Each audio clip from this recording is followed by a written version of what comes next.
Good afternoon. My name is Olatunji Abdulrazak. Welcome to Tax Ecosystem on your number one financial radio, Insight Radio. Today with me is Dr. Emeka. We'll be looking at the recent proposed increase on VAT. And a lot of people have been, asking me what's my view on this. So we have Dr. Emeka here to share with us his own experience and the legal implication of this increase, and if the minister actually has the powers to increase the rate of VAT. Dr. Emeka, thank you for joining us. Thank you very much for having me. All right. I think one of the burning issue, or rather, as we say, trending issue, tax matter today is the proposed increase of value-added tax, of VAT. Now, I must confess that the issue of increment or non-increment of VAT is not a new thing. It has always been. It's like a bad day that has always been postponed. Like they say, the evil day that has always been postponed and postponed and postponed. And it will be recalled that there was a time during President Obasanjo's regime that there was an attempt to, in fact, it was actually increased. And there was also an uproar that followed. And it was quickly reverted to 5% again. And now, and again, before now, there was a time that's the IMF chief executive, visited Nigeria. And one of the advice that she gave was that Nigeria should increase the VAT rate, her VAT rate, and I remember then that there was a lot of uproar that followed that advice, So apparently, Nigerian government listened and have decided to increase. Now, certain things need to be clear. First of all, what we have is a proposal to increase. Not that it has been increased. It's a proposal to increase. Well, I think the date of increase was also stated that it's going to take effect from, January 2020. 2020. Well, that's about how many months from now? Say 4 or 5 months from now. Mm-hmm. Good. So people have to understand, because in Nigeria, one of the challenges that tax authorities and even people have to deal with is the issue of misinformation. Once, like it happened anytime there's a news of increment of salary or wages or increment of something, the prices of goods just go up, even though that increment has not been effected. Like, for example, now too, there's a proposal for VAT increment. It has not happened. However, the prices of goods are already going up. So that's why it's important to educate people, to make people realize that, look, the increment has not happened. There is a procedure to do this. There's a procedure, and that procedure has not been activated.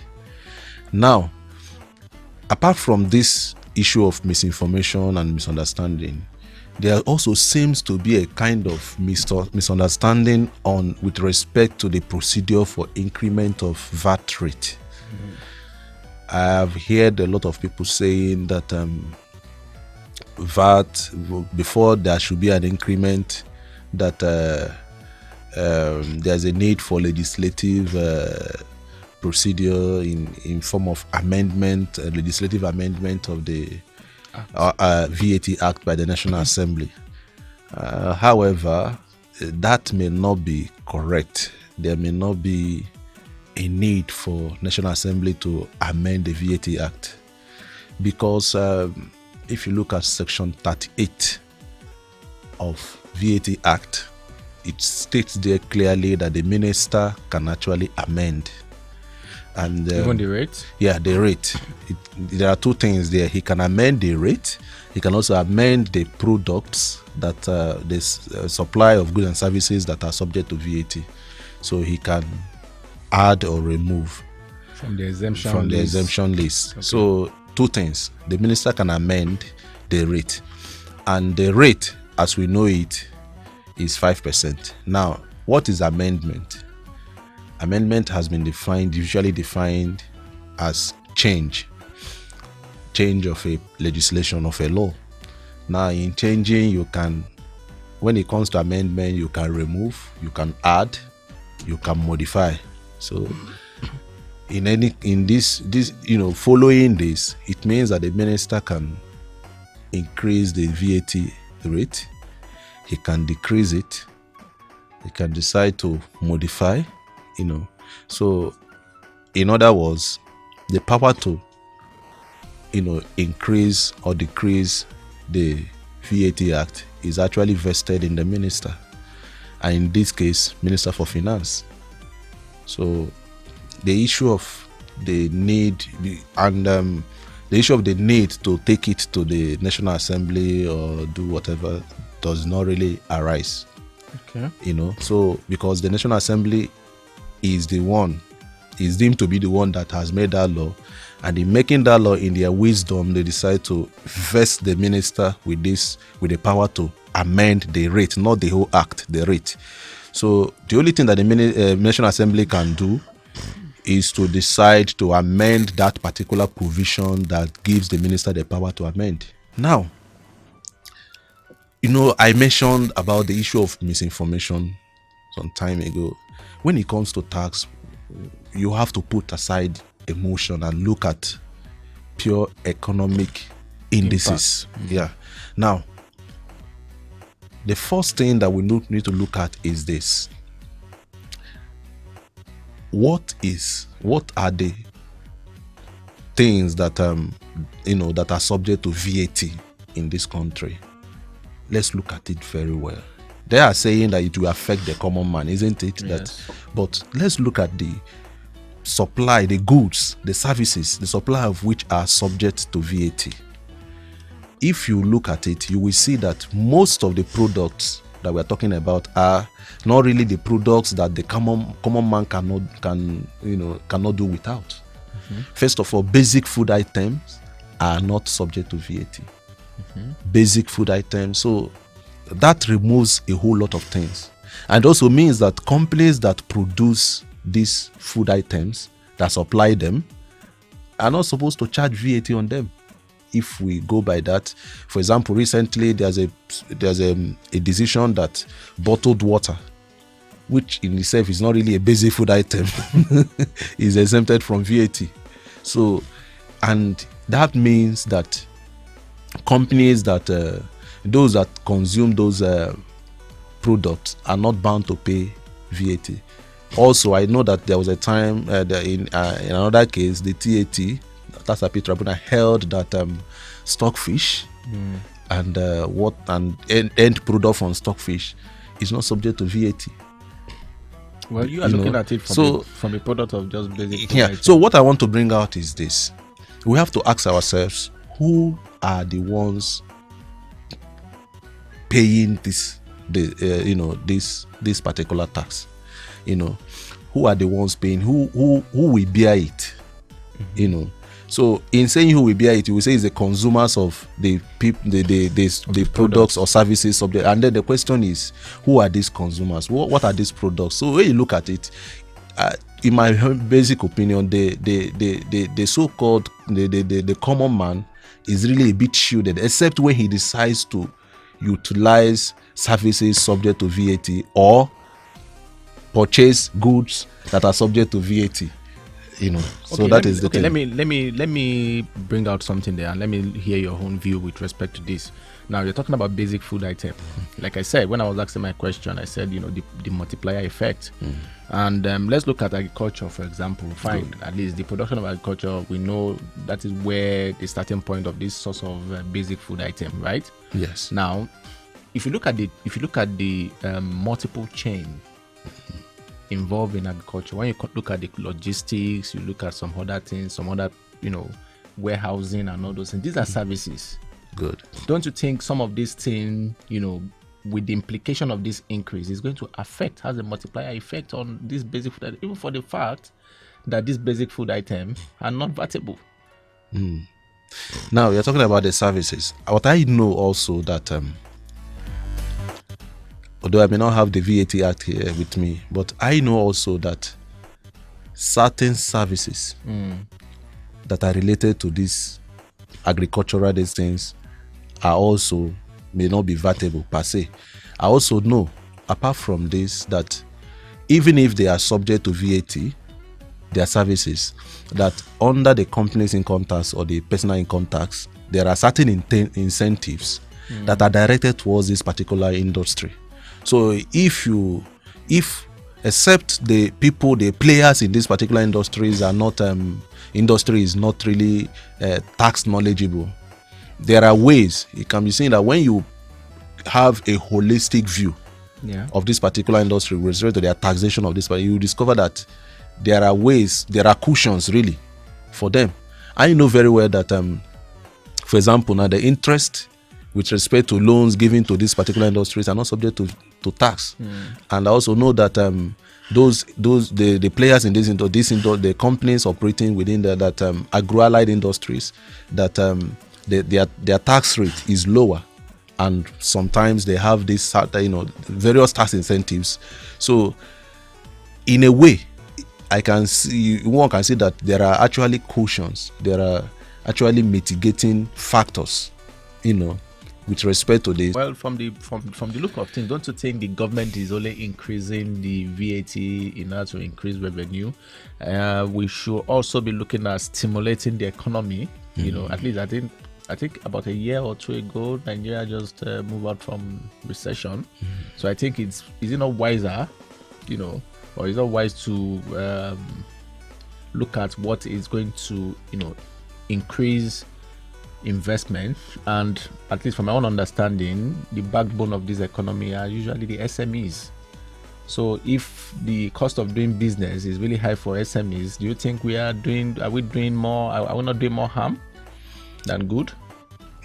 Let me tell you something that happened. There was a time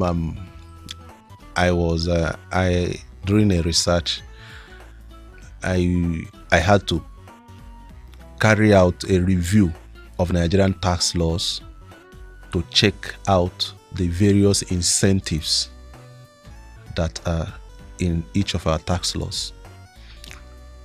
I picked companies income tax. You won't believe that there are nothing less than 40 incentives in the company's income tax. 40 incentives. Very. Are you saying because of the 40 incentives, there's no need to reduce it? Of course, what I'm saying is this.